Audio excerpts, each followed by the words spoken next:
Hey guys, Jordan here. In this video, I'm going to talk about, in my opinion, an underrated tool for saving you a whole lot of time as a real estate photographer.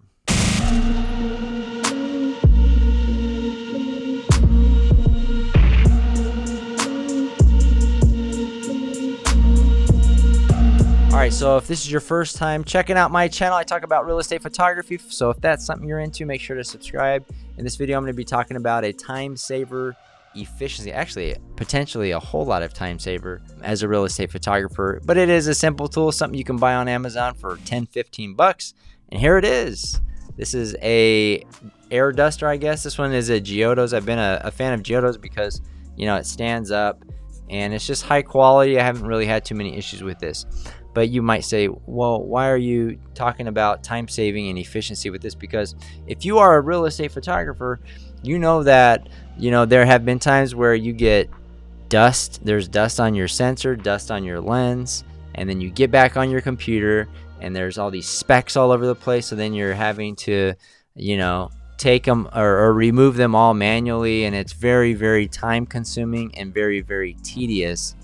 And there was a time a couple weeks ago where I didn't have one of these and I couldn't get the dust off the sensor. So it just really is a pet peeve of mine because I knew that I was going to be spending an extra 15 to 20 minutes during the editing process to remove all the dots. Now, I will tell you that I believe it is Luminar Neo.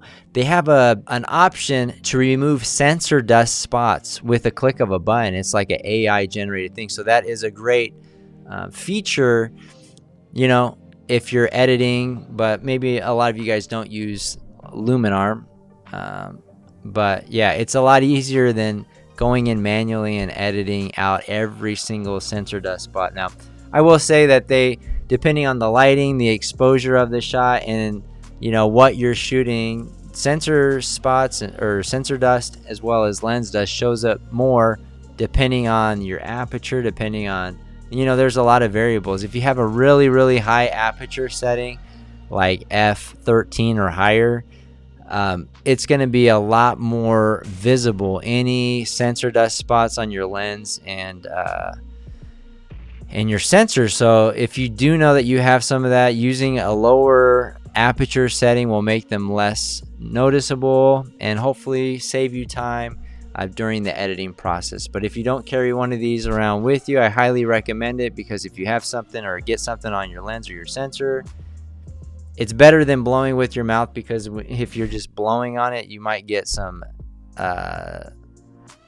spit, I guess you would say, on it, and then it can make the problem even worse. So yeah, carry one of these. You can get a good amount of pressure coming out and hopefully save you a lot of time during the editing process. So anyways, that's going to do it for this video. If you got value, hit the like button and subscribe if you haven't already. See you guys on the next one.